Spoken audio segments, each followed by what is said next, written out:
Hello மக்களே! இன்னைக்கு வாங்க நம்ம சுவையும் சத்தும் நிறைந்த குதிரவாளி அரிசி பொங்கல் தான் பார்க்க போறோம். இது நம்மளுக்கு உடம்புக்கு சத்தானது.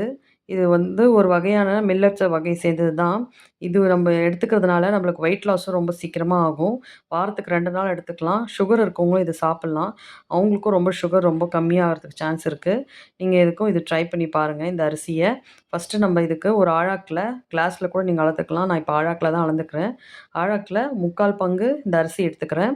1/4 பங்கு சிறுபருப்பு எடுத்துக்கிறேன். இது 2த்தையும் ஒண்ணா கலந்து நம்ப இப்போ ஒரு கிண்ணத்துல போட்டுக்கலாம். போட்டுட்டு இத நல்லா கழுவி எடுக்கணும். ஒரு 5, 6 தடவ நம்ம அழுக்கு வர வர இதில நெறைய அழுக்கு இருக்கும். அதனால அழுக்கு வர வர நம்ம ஒரு 5, 6 தடவ கழுவி எடுத்துட்டு, இத ஒரு 1 மணி நேரம் ஊற விடுங்க போதும். ரொம்ப நேரம் ஊற தேவையில்ல. 1 மணி நேரம் ஊறுனா போதும். இதுக்கு முதல்ல தேவையான பொருள் என்னென்ன பார்த்துக்கோங்க. ஃபர்ஸ்ட்டு நம்ம ஒரு குக்கர்ல எண்ணெய் ஊத்திட்டு, ஜீரகம், மிளகு தட்டி போட்டுக்கோங்க. கறிவேப்பிலை, சாப் பண்ண இஞ்சி, 2டே 2 பச்சை மிளகா, அதுக்கப்புறம் நம்மளுக்கு வந்து தேவைன்னா உங்களுக்கு முந்திரி பருப்பு போட்டுக்கலாம். போட்டிங்கன்னா நல்லாயிருக்கும். அதுக்கப்புறம் வந்து பெருங்காயம். 1 பங்கு அரிசிக்கு 3 பங்கு தண்ணி ஊத்தி, நம்ம அந்த கொதி வந்தோனே உப்பு போட்டுட்டு, இதில அதிகமான உப்பு சேர்க்காதீங்க. கொஞ்சம் உப்பு கரிச்சிடும். அதனால கொஞ்சமா உப்பு சேர்த்துக்கோங்க. பார்த்துட்டு சேருங்க. அது தண்ணி கொதிச்ச உடனே நம்ப குக்கர மூடிட்டு, ஒரு 5 விசில் விட்டுருங்க. 5 விசில் விட்ட உடனே எடுத்து பாருங்க. இப்போ நல்லா வந்துடுச்சு பாருங்க. இதில லாஸ்ட்டா நம்ம நெய் ஊத்திக்கலாம்.